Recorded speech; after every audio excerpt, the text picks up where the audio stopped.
Hi, welcome to the instructional video of the C system. My name is Akis. Since 25 years I'm playing pool, and since 2008 I teach pool as an instructor.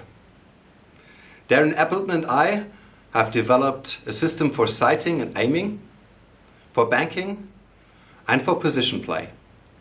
We want to help players. We want to help you during your aiming and sighting process. We want to help you to improve your banking skills, and we want you to learn more about the natural cue ball path. And the greatest thing about all that, it just works. Just see yourself.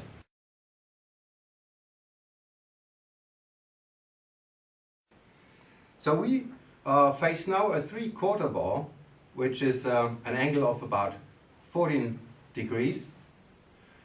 Again, we have just to concentrate on our two lines. The first one is our body line, which is now the STS line, going from the left shadow of the cue ball to the right shadow of the object ball. If you've got multiple shadows because of multiple light sources above your table, always take the most darkest shadow, just where it appears below the object ball. So this is right here. Our second line is the ETO line. It starts here at the left shadow of the cue ball and points right to the center of the object ball. So all we've got to do is to concentrate to position our body correctly and afterwards on our cue, pointing from the left shadow to the center. And then just sliding forward, aiming always on the center till our cue reaches the center of our cue ball. So in one movement it looks like this. You concentrate on your body line, STS, and then on the orientation line of your cue. You put your cue about 1 or 1.2 diamonds away from the cue ball, and then just slide forward, always aiming with your bridge hand to the center of the object ball until you reach the center of the cue ball with your tip. So it looks like this. Now at the end of the process, the center of my tip looks right to the contact point. Now I'm ready to shoot.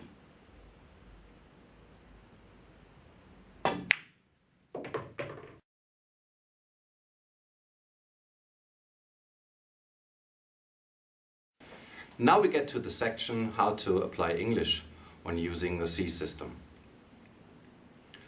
Nowadays we've got LD shafts and we've got classic shafts, and all LD shafts even on the market play a little bit different.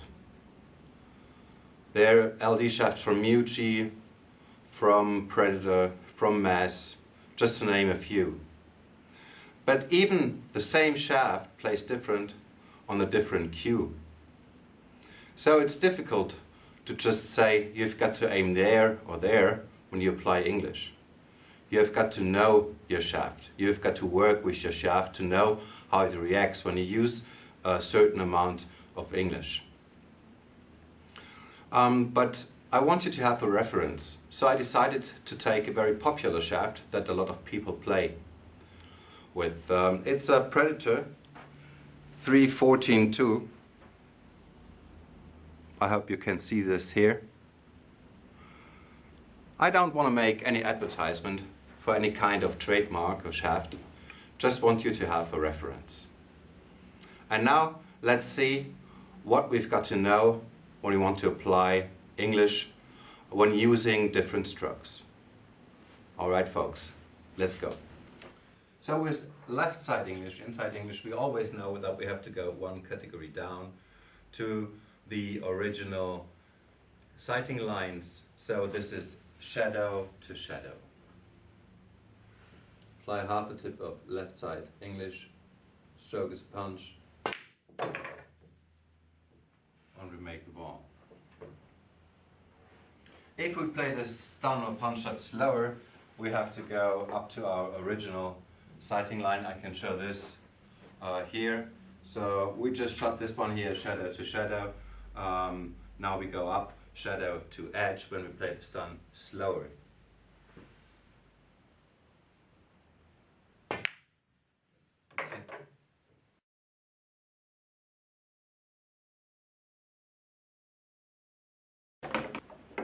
Once again, I'm going to play with a 3-14-2 shaft.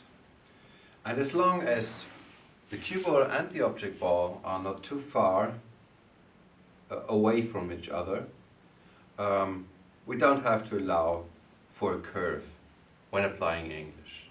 So let's say here, we know how we have to play this ball because you already saw it in the book. We align from this point in the pocket over the object ball, right behind the object ball, as if there would be a ghost ball that wants to shoot this ball here in, is my contact point here. And I will align from the right shadow to this contact point, slide forward naturally, and apply like half the tip of English using a follow stroke, but making contact a fraction below center. And then just stroking smoothly. So there's no problem making those soft bangs. Let's have a look now at another category for bangs. It's the category for the crossover bangs. The great thing for crossovers, although I never liked them before I invented the C system, is there are only 4 or 5 different points that you have to know, and you will make each one of them if you got the right stroke and speed. Speed is not that important, but the stroke is important. So you can look at it at the book and just watch here how I play them, and I will explain it to you. So here we've got like a three-quarter of a ball that we have got to make contact with. This ball is right on the line, 2 diamonds to 1 diamond. It doesn't have to, but you know, it's easier for you to follow. And here I just have to draw a line from this pocket to the center of the ball, and then just a line from the left shadow to this contact point here.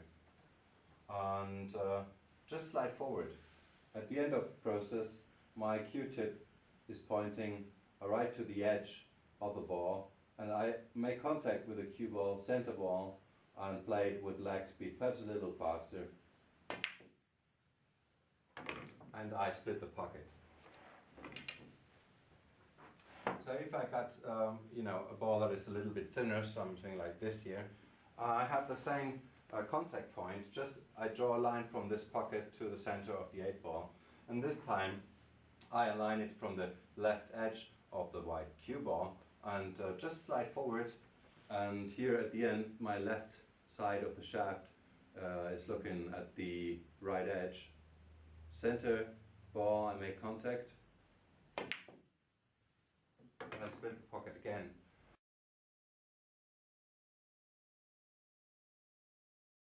If we now have a look at this ball, which is a 45-degree angle, we know that if we don't apply English at all and we play a follow shot, the cue ball will go to this 5 ball when we play it rather slow. If we apply 11 o'clock left side English, which is 1 hour, which is equal to 15 degrees, which is equal to 2 diamonds, a distance of 2 diamonds, we should be able to make contact with this 1 or 9 ball. So what I do now is I apply left side English at 11 o'clock and I aim shadow to shadow. I go 1 category down. And I play it slow. Oh, sorry.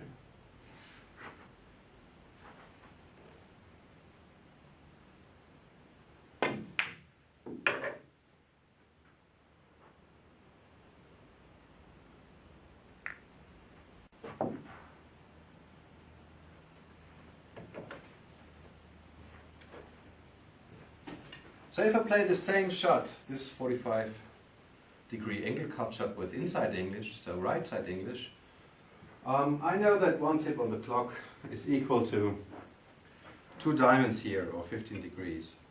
So if I know that this would be the point where the ball will be going to when I play it slowly, I just have to add 2 more diamonds, which is 15 degrees, to this ball and draw a line from here to the one ball. So it would be somewhere here.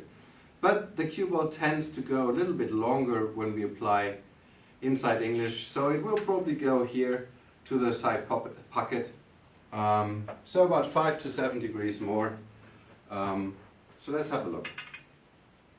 Right shadow to left edge. Don't have to adjust our aim on the ETO line. 1 o'clock, slow speed.